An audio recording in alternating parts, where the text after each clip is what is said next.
할렐루야. 아침에 새벽을 깨우기 위해서 나오신 여러분들 제 이름으로 환영하고 축복하면서 또 한 주간 우리 오늘까지 5일째인데 새벽을 깨우기 위해서 애쓰신 여러분들에게 감사하고 또 유튜브로 새벽을 깨우고 있는 많은 분들이 또 계신데 또 하나님께서 동일한 은혜와 복 주시기를 주의 이름으로 축복을 드립니다. 이제 새벽 기도는 오늘로써 끝났지만 오늘 저녁에 마지막 7번째 말씀 함께 나누려고 합니다. 오늘 금요 기도에도 많이 나오셔서 함께 주님의 7마디 말씀을 함께 나누는 그런 시간이 되었으면 좋겠습니다. 그래서 오늘 이 아침에는 본문에 나와 있는 것처럼 5번째 말씀과 6번째 말씀을 잠시 함께 나누도록 그렇게 하겠습니다. 먼저 오늘 여기 말씀에 보면 예수님께서 28절에 내가 목마르다 라고 하는 말씀이 기록이 되어 있는데, 예수님의 그동안의 비아돌로사 이 십자가의 그 길을 걸어가시는, 그리고 십자가에 달려서 물과 피를 쏟아주시는 그 모습을 보면 당연히 목마를 수밖에 없다, 갈증을 낼 수밖에 없다 라고 하는 것을 우리가 인지할 수 있습니다. 왜냐하면 예수님 자신은 하나님이시지만 그러나 또 100% 인간이란 말이죠. 육신의 몸을 입고 있기 때문에 저와 여러분을 위해서 물과 피를 다 쏟으셨으니까 당연히 목마를 수밖에 없는 것입니다. 따라서 오늘 내가 목마르다라고 하는 이 말의 의미는 첫 번째가 뭐냐면 육신의 목마름, 그것을 우리에게 말씀을 하고 있는 것이죠. 이 겟세마네 동산에서 주님이 6시간 동안 기도하시고 신문을 받으셨어요. 그러니까 겟세마네 동산에서 기도 후에 6시간 신문을 받습니다. 그러니까 그 신문을 받을 때 매를 맞죠. 패션 오브 크라이스트라고 하는 멜 깁슨이 만든 영화를 아마 보신 분들이 있을 텐데, 그 모습에 보면 정말 처참하게 예수님이 채찍에 맞으시고 찢기시고 상하시고 십자가를 지시면서 골고다로 향하시는 그런 영상을 아마 보셨으리라고 생각이 드는데, 육체적인 고통과 정신적인 고통이 얼마나 컸을까 하는 것은 가히 짐작할 수가 있습니다. 그러니까 십자가로 가시면서 주님이 겟세마네 동산에서 기도하실 때 그 땀방울이 핏볕으로 변할 정도로 모세혈관이 터져서 그와 같은 기도를 하셨단 말이에요. 그러니까 모든 것을 쥐어짜는 기도를 하신 거죠. 그런데 오늘 여기 나와 있는 것처럼 옆구리에 창을 받습니다. 물이 쏟아지고 피가 쏟아진단 말이죠. 그러니 그 갈증이 오죽하겠습니까? 우리 인간들의 육체적인 죄악을 속죄하기 위해서 우리 주님이 육체적인 고통, 그 갈등을 고스란히 몸으로 받고 있는 것입니다. 그 아픔과 힘드심이 얼마나 컸을까, 그 고통이 얼마나 극심했을까 라고 하는 걸 우리가 한번 생각해 볼 수가 있습니다. 예수님은 다윗의 혈통으로 육신으로 이 땅에 오셨단 말이죠. 그 이유는 뭐냐면 혈과 육으로 범죄한 저와 여러분을 대신해서 그 죄의 대가를 지불하기 위해서 이 땅에 오신 것입니다. 그러니까 혈과 육으로 저와 여러분이 지은 죄이기 때문에 혈과 육으로 그 대가를 지불할 수밖에 없는 것이죠. 그게 우리 주님께서 해결해 주신 것입니다.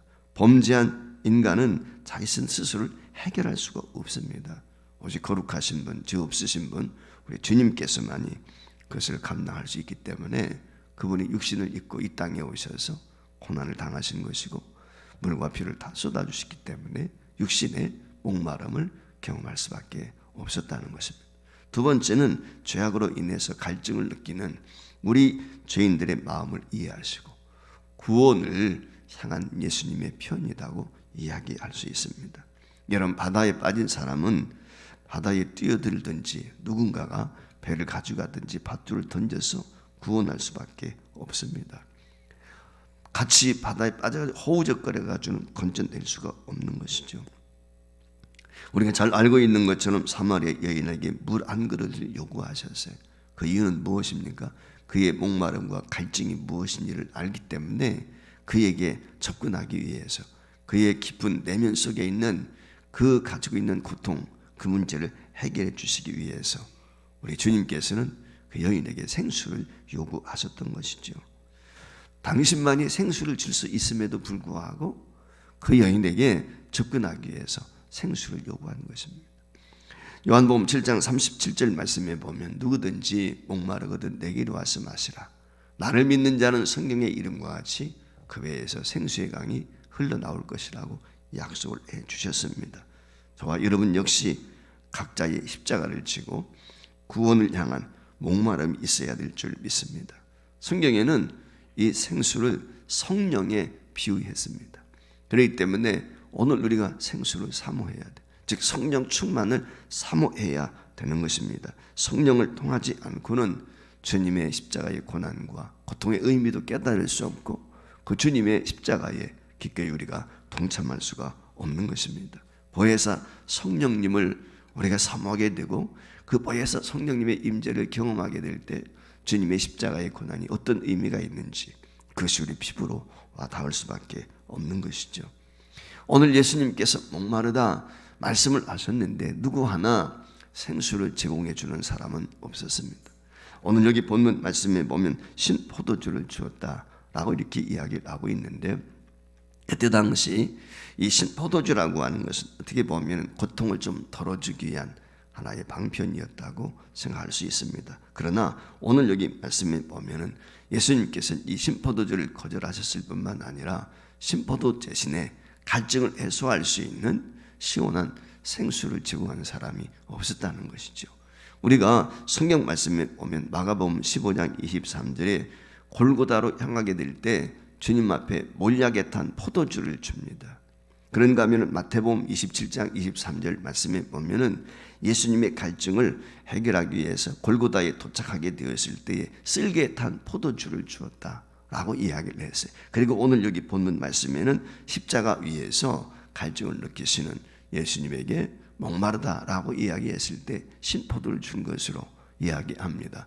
그러나 이 세 번의 그 자신들이 생각하는 그리고 어떻게 보면 예수님에게 고통을 더하기 위한 것이었다고도 생각이 될 수 있는데 이 모든 것을 다 거절하셨습니다. 그리고 오늘 여기 주님이 목마르시다라고 하는 말씀과는 너무나 거리가 먼 것들이기 때문에 그렇습니다.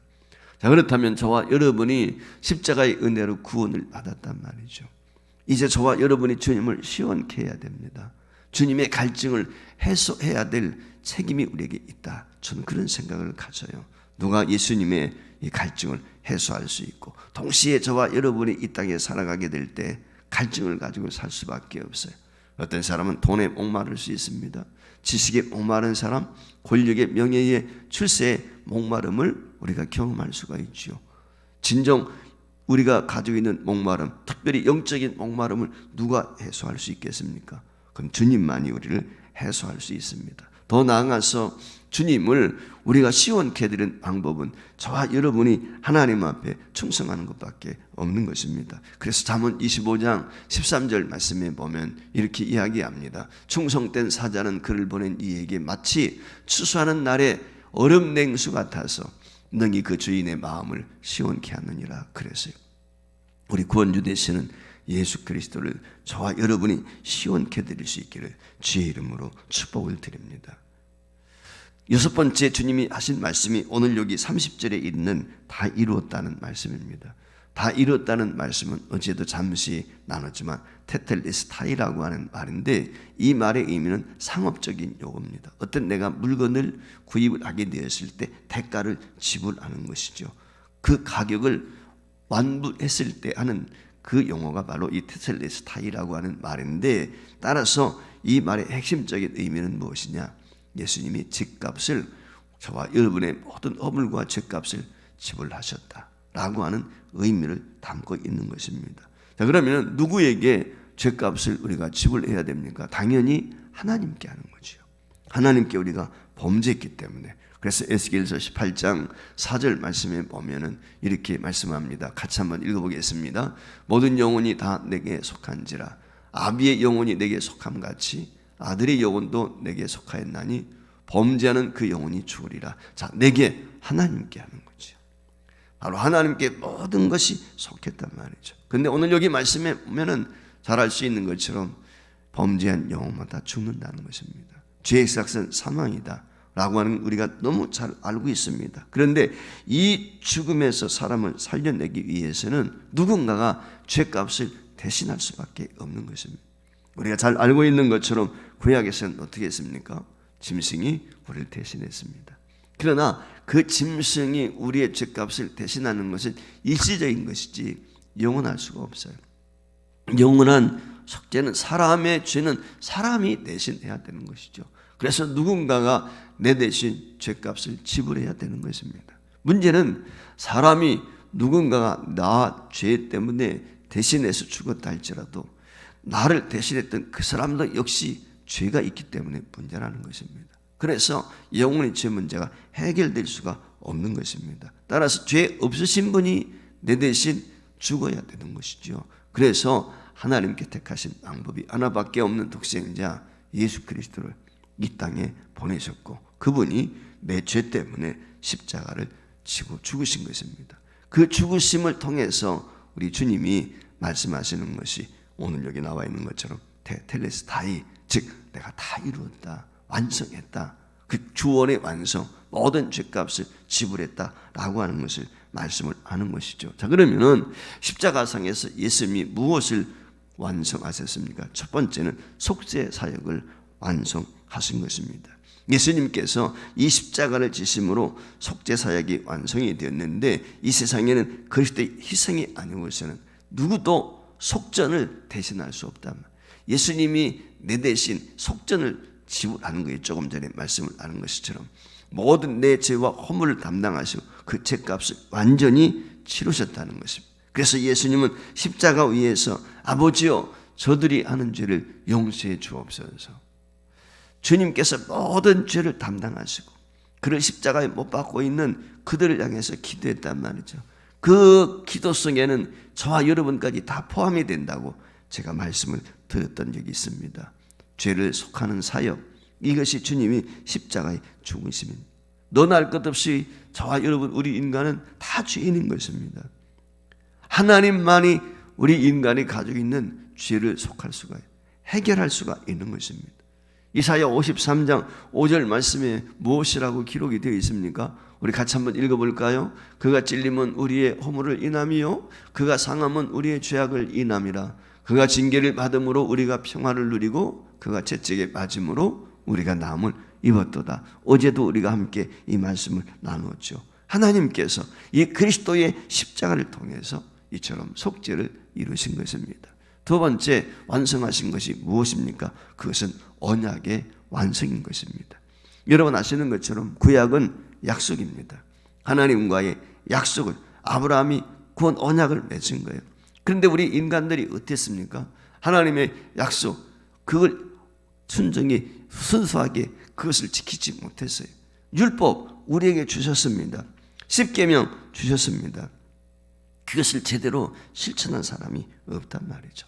이 말의 의미는 뭐냐면 약속을 통해서 하나님이 주신 이 율법과 십계명이라든지 이와 같은 것을 통해서 하나님의 공의를 만족시키지 못했다는 것입니다. 즉 하나님의 공의를 만족시키지 못했다는 말은 어느 누구도 하나님과의 언약을 지킬 수가 없다. 하나님의 계명을 온전히 준행할 수가 없다는 것입니다. 그래서 우리 하나님께서 택하신 또 하나의 구원 언약이 있는데 그것이 바로 은혜 언약인 것입니다. 하나님께서 저와 여러분을 구원하시기 위해서 하나밖에 없는 독생자 그 예수 그리스도를 이 땅에 보내셔서 저와 여러분을 구원하시겠다고 은혜를 베풀어 주신 것이죠. 그래서 그 예수 그리스도께서 오셔서 저와 여러분이 가지고 있는 허물과 죄를 모두 담당하신 거예요. 친히 감당하셨습니다. 그래서 십자가를 통해서 하나님의 공의가 실현이 된 것이죠. 바로 이 십자가는 하나님의 공의와 하나님의 사랑의 극치를 보여주고 있는 것입니다. 기독교의 십자가가 중요한 이유는 바로 죄를 벌하시는 하나님의 공의와 저와 여러분을 향한 구원의 사랑 그것을 전적으로 보여주는 것이 십자가이기 때문에 그래서 십자가가 우리에게 중요한 것이죠. 디모데전서 2장 4절 말씀에 보면 이렇게 말씀을 합니다. 하나님은 모든 사람이 구원을 받으며 진리를 아는데 이르기를 원하셨느니라. 누구든지 예수 그리스도의 십자가의 보혈을 믿는 자는 구원에 이르게 되는 줄 믿습니다. 이것이 바로 저와 여러분에게 주신 은혜의 언약인 줄 믿습니다. 마지막 세 번째는 그 예수님께서 구원 사역을 통해서 율법을 다 완성하셨습니다. 성취하신 것입니다. 여러분 아시는 것처럼 예수님께서 마태복음 5장 17절 말씀에 보면 무엇이라고 말씀을 하십니까? 내가 율법이나 선지자나 폐하러 온 줄로 생각하지 말라. 폐하려 온 것이 아니요 완전케 하려 함이로다 그랬어요. 예수님이 십자가에서 하나님의 공의를 충족시킴으로 인하여 율법이 완성이 이루어진 것입니다. 저와 여러분은 감당할 수 없었지만 오직 주님의 십자가를 통해서 하나님의 공의가 만족이 되었다. 율법의 완성이란 말의 의미는 조금 전에도 말씀을 드린 것처럼 하나님의 공의가 완성이 된 거죠. 예, 죄는 벌을 받아야 당연한 것이거든요. 근데 예수님께서 이 모든 것을 친히 감당을 하시는 것입니다. 율법을 지키는데 의미 있는데 그것은 뭐냐면 예수 그리스도로 말미암아 율법이 이제는 성취가 되었습니다. 이제는 그 율법의 성취를 믿는데 그 의미가 있는 것입니다. 과거는 그것을 행하는 거였어요. 구약시대는. 그런데 그것을 온전히 행하는 사람이 없단 말이죠. 그러나 지금은 우리가 믿는 것입니다. 믿음으로 성취하는 것입니다. 믿음으로 받아들이면 그 자체가 성취예요. 그래서 구약의 법은 율법이에요. 신약의 법은 사랑입니다. 예수님께서 이 사랑의 법을 통해서 모든 것을 이루게 하신 것입니다. 그러므로 예수님께서 다 이뤘다고 오늘 본문에서 선언하시는 것입니다. 예수님은 다 이루신 분이십니다. 무엇을 다 이루셨습니까? 순종을 다 이루셨습니다. 우리가 잘 아는 것처럼 빌립보서 2장 8절에 보면은 이렇게 이야기합니다. 자기를 낮추시고 죽기까지 복종하셨으니 곧 십자가에 죽으십니다. 우리 성도들, 구약의 성도를 비롯해서 모든 인류는 하나님의 말씀에 100% 순종할 수가 없었어요. 그런데 예수 그리스도가 순종을 통해서 저와 여러분을 대신해서 모든 것을 이루신 것입니다. 이것이 바로 예수님의 온전한 순종인 것이죠. 두 번째는 사랑을 완성하셨어요. 우리가 잘 알고 있는 것처럼 로마서 5장 8절 말씀에 보면은 이렇게 말씀을 합니다. 우리가 아직 죄인 되었을 때에 그리스도께서 우리를 위하여 죽으심으로 하나님께서 우리에 대한 자기의 사랑을 확증하셨다. 의인을 위해서, 선한 사람을 위해서 이 앞절 말씀에 보면 7절에 혹 죽는 사람이 있다는 거예요. 그러나 죄인을 위해서 죽는 사람은 없는데 바로 예수 그리스도께서 죄인인 저와 여러분을 대신하여 십자가에 죽어주심을 통해서 사랑이 무엇인지 그걸 완성하셨다는 것입니다. 십자가는 바로 하나님께서 우리를 얼마나 사랑하시는가 라고 하는 것을 단적으로 보여주는 사건인 것입니다. 하나밖에 없는 독생 성자 예수 그리스도를 기꺼이 죽음에 내어놓으신 이 하나님의 사랑, 그 사랑을 주님이 완성하신 것입니다. 그리고 마침내 그분은 세 번째 구원을 완성하셨습니다. 그래서 오늘 여기 본문 30절 말씀에 보면은 같이 읽겠습니다. 예수께서 시작 신 포도주를 받으신 후 가라사대 다 이루었다 하시고 머리를 숙이시고 영원히 돌아가시니라 그랬습니다. 하나님께서 요구하셨던 모든 공의를 충족시키셨습니다. 인간은 도저히 갈 수 없는 그 길을 주님께서 온전히 해결해 주셨습니다. 그래서 이제는 저와 여러분이 이 주님과 더불어서 주님의 길을 넉넉히 걸어갈 수 있고 주님을 믿음으로 말미암아 오늘 본문에서 말씀하고 있는 것처럼 모든 구원의 역사를 저와 여러분이 경험할 수 있고 동시에 하나님께서 우리에게 주신 구원의 은총을 통해서 이 땅에 사는 동안도 주님이 주신 평안을 경험하고 영원한 영생 복락을 누리게 된 줄 믿습니다. 주님은 십자가에서 속죄 사역을 언약을 동시에 율법을 다 모든 것을 충족시키시고 사랑으로 승리하셨습니다.